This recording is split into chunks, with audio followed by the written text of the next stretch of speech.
읽으신 책 권수가 몇 권인지 기억나시나요? 정확하게는 모르겠는데 평균적으로 1년에 책을 200권 정도 사고 읽는 거는 50권 정도 있는 것 같아요. 나머지 150권. 150권은 그냥 안 읽은 상태로 꽂혀 있죠. 안녕하세요. 짓는 남자 배준성입니다. 오늘은 저희 현장 여건상 현장에서 촬영을 하지 않고 실내에서 컨텐츠를 준비를 해봤는데요. 제가 그동안 경영을 하면서 회사 경영에 도움이 됐던 그런 책들을 여러분들께 소개해드리는 유익한 시간을 가져보고자 합니다. 가장 좋았던 책 5가지만 골라주시면 어떤 게 있을까요? 1순위는 오늘도 사장으로 살아가는 당신에게. 그 책을 읽으면서 제가 기술자에서 경영자가 된 것 같아요. 그전에는 사실 직접 현장을 뛰면서 현장 일만 했었다면 그 책을 읽고 나서부터는 시스템에 대한 이해를 하고 어떻게 하면 회사를 기업처럼 만들 수 있을까 고민하고 연구하게 만들어준 책입니다. 2순위가 있다면?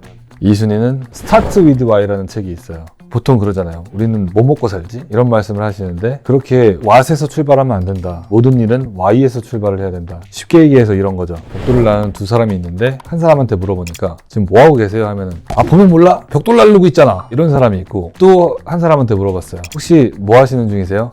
저는 임금님이 거주하실 궁궐을 짓는 중입니다. 그래서 같은 벽돌을 나르더라도 벽돌을 그냥 노가다로 생각하고 나르는 사람과 임금님이 거주하실 궁궐을 짓는 사람의 태도는 완전히 다르고 그 사람들이 내는 퍼포먼스도 다릅니다. 모든 일에서 why를 찾아서 내가 이 일을 왜 하고 있는지 그 명분을 찾아야 된다. 그런 책입니다. 그럼 3순위는? 3번은 재작년에 스노우폭스 그룹의 김승호 회장님 수업을 기초사장학 개론 수업하고 백만장자 사장학 개론 두 가지 수업을 들었었는데 그분이 집필하신 사장학 개론이라는 책을 읽고 또 경영에 많은 도움을 받았습니다. 그 책에서는 좋았던 부분이 경영을 하는 데 있어서 전반적으로 실제로 경영을 하는 사람들이 하는 고민들에 대한 답이 많이 녹아져 있어요. 직원을 해고하는 방법, 직원을 채용하는 방법, 예를 들어서 장사와 사업의 차이는 무엇인가 라든지 아니면 수입의 4가지 경로, 결정을 내리기 힘들 때 어떻게 해야 되는지, 직원을 채용하는 방법과 해고하는 방법, 육성시키는 방법, 배우자의 지지를 얻기 위해서는 어떻게 해야 되는가. 사실 사업을 하는 데 있어서 배우자의 지지를 얻는 것은 굉장히 큰 자산이라고 할 수가 있거든요. 경영뿐만이 아니라 일상생활에서 제가 저번에 쇼츠에서 소개해드렸듯이 남에게 베푸는 것도 하수들은 준 거를 생색을 내고 그 생색을 내 입 밖으로 꺼내는 순간 내가 해준 거에 대한 그 대가를 그걸로 받은 거거든요. 중수는 주고 나서 뭔가를 기대하고, 고수는 주고 나서 바라지 않고, 초고수는 주고 나서 준 것조차 잊어버린다. 제가 그 책을 읽기 전까지는 고수 단계까지밖에 생각을 못 했었어요. 저도 30대 후반에 접어들면서 남들한테 베푼 거에 대해서 바라거나 입 밖에 내거나 하지 말고 그냥 주면 그걸로 끝이다. 거기서 생각이 멈춰 있었는데 초고수라는 것까지 생각을 하셔가지고 정말 깊이 있는 생각을 많이 받아들일 수 있게 만들어준 책이라서 제가 3번째로 꼽았습니다. 그럼 이제 주고 잊어버리시는?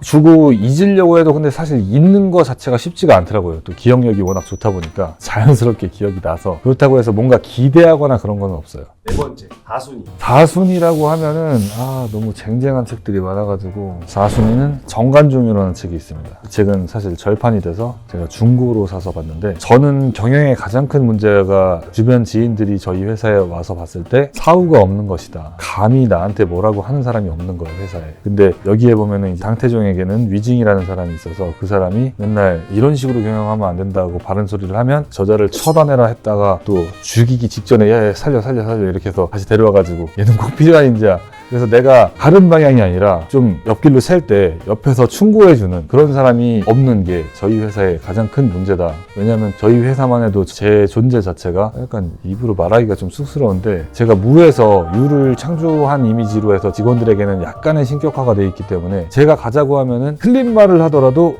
우리 대표님이 하시면 무조건 고 막 이런 식으로 되니까 제가 그걸 가지고 직원들한테 한마디를 한 적이 있어요. 너네는 아닌 거는 아니라고 해야 되는데 내가 일부러 아닌 거를 얘기를 해도 무조건 맞다고 가자고 하니 왜 나를 바로잡아주지 않느냐 이런 말을 한 적이 있는데 사후에 관련된 나한테 진심 어린 충고를 해줄 수 있는 사람이 꼭 영입이 필요하다 그런 교훈을 남겨줬던 유익했던 책인 것 같아요. 그래서 이 책을 4번째 책으로 추천드리겠습니다.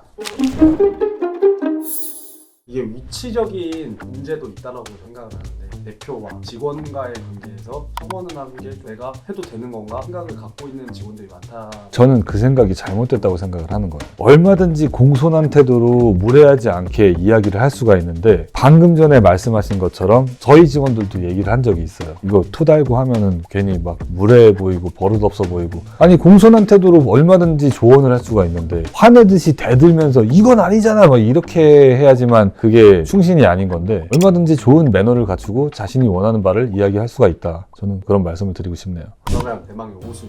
5순위는 정말 쉽게 읽을 수 있는 책인데, 기버라는 책이 있습니다. 최상위 부자들이 어떤 특징을 지니느냐 했더니 성공의 비결이 주는 거죠. 마지막에 핵심이 요약이 돼 있는데, 첫 번째 법칙이 당신의 진정한 가치는 자신이 받는 대가보다 얼마나 많은 가치를 제공하느냐에 따라 결정된다. 10만 원을 받았는데 15만 원어치를 해줘요. 그러면 그 사람한테는 사람들이 몰리겠죠. 제가 만약에 다른 건설사들하고 똑같이 10억을 받고 15억 원어치 막 서비스도 막 넣어주고 엄청 고퀄리티의 것들 해주면 고객들이 저한테 올 거 아니에요? 그래서 일단은 받는 것보다는 훨씬 더 많은 가치를 제공해야 된다. 그게 성공의 1원칙입니다. 두 번째가 보상의 법칙. 당신의 수입은 얼마나 많은 사람에게 도움이 되고 그 도움이 그들에게 얼마나 효과적이냐에 따라 결정된다. 저도 사업을 하면서 저 사람을 어떻게 도와줄지를 생각을 하거든요. 제가 건설업을 처음에 뛰어든 것 자체가 보험 영업을 하면서 어떻게 하면 건설업에 도움을 주면서 보험 계약을 따낼 수 있을까? 건설회사에다가 도움을 주려고 생각을 했던 거잖아요. 내가 하는 이 고민이 얼마나 많은 사람에게 도움이 되고 얼마나 효과적이냐에 따라 결정이 된다. 저는 이 말도 맞는 것 같아요. 세 번째 원칙이 영향력의 원칙인데, 당신의 영향력은 타인의 이익을 얼마나 우선시하느냐에 따라 결정된다. 지금 PD님들 같은 경우에도 제가 PD님을 성공시키기 위해서 엄청나게 노력을 하고 있어요. 그러면 당연히 고마워서 건설 공사를 한다 치면 무조건 저한테 연결을 해주시지 않을까요? 그것처럼 타인의 이익을 얼마나 우선시하냐, 난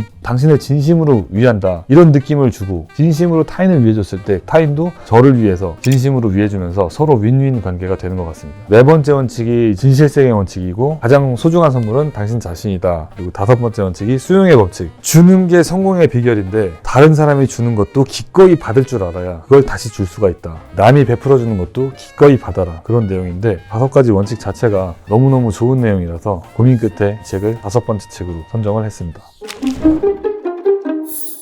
책을 어떻게 해야 습관처럼 읽을 수 있을까? 가장 중요한 거는 자신의 수준에 맞는 책을 선정하는 게 굉장히 중요한 것 같아요. 저도 제 수준에 맞지 않는 어려운 책을 접하면 읽어지지가 않아요. 한 장 읽고 나서 또다시 돌아가서 또 다시 읽었다가 또다시 읽었다가 이렇게 되기 때문에 자신의 수준에 맞는 책을 선정하시는 게 중요하고, 빨려 들어가는 책. 그래서 좀 읽어보다가 아니다 싶으면은 다른 책으로 바꿔서 내가 정말 흥미있게 읽을 수 있는 책을 선정을 하신 다음에, 저는 어떻게 읽냐면, 여기서 보시면은 책을 읽을 때 마음을 울렸던 부분에 대해서 책을 읽으면서 형광펜을 치면서 읽는 거예요. 그 다음에 두 번째 읽을 때는 형광펜을 쳤던 그 부분들 중에서 더 감명 깊었던 부분을 빨간색으로 줄을 그으면서 읽는 거예요. 그 다음에 세 번째는 빨간색 부분만 읽는데 그 중에서도 또 추려서 더 울렸던, 그러니까 압축하고 압축해서 마지막 내용들은 A4 용지에 한글로 타자를 쳐놔서 제가 정리한 요약본만 읽습니다. 제가 빨려 들어가는 책들은 최소 4번을 읽어서 완독을 그런 식으로 하고 있고요. 여러 권을 막 그냥 읽는 것보다 저는 한 권을 그런 식으로 여러 차례 읽으면서 곱씹으면서 읽는 게 훨씬 더 좋은 방법인 것 같아요.